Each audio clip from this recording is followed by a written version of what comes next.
রোজার দিন চচ্চড়ি, ভর্তা, শাকের ভাজি এগুলো দিয়ে ভাত খেতে বেশি ভালো লাগে। আমি আজকে লাল শাক ভাজি করেছি, ট্যাংরা মাছের একটা চচ্চড়ি করেছি, আর এই যে এখানে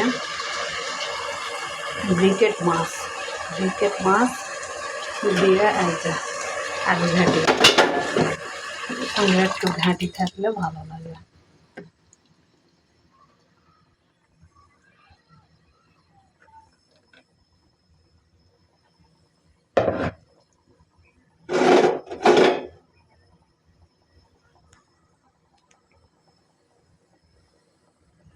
চচ্চড়ি, ভাজি, ভর্তা যেটাই থাক তার সঙ্গে একটু যদি ঘাঁটি হয়, আর সেটা যদি হয় একটু বড় মাছ দিয়ে ঘাঁটি, তবে অনেক ভালো লাগে খেতে।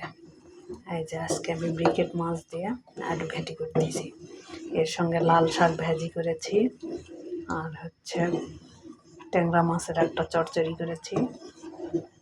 আর এই যে এখানে সিলভার কাপ না তো, এটা ব্রিকেট কাপ, ব্রিকেট মাছ এক কথায় যাকে বলে ব্রিকেট মাছ। এই যে ব্রিকেট মাছটা কিন্তু অনেক বড় ছিল, এই মাথা, এই যে সঙ্গে মাছও আছে, দিয়ে একটা ঘাঁটি ঝোল যে যেটা বলে আর কি।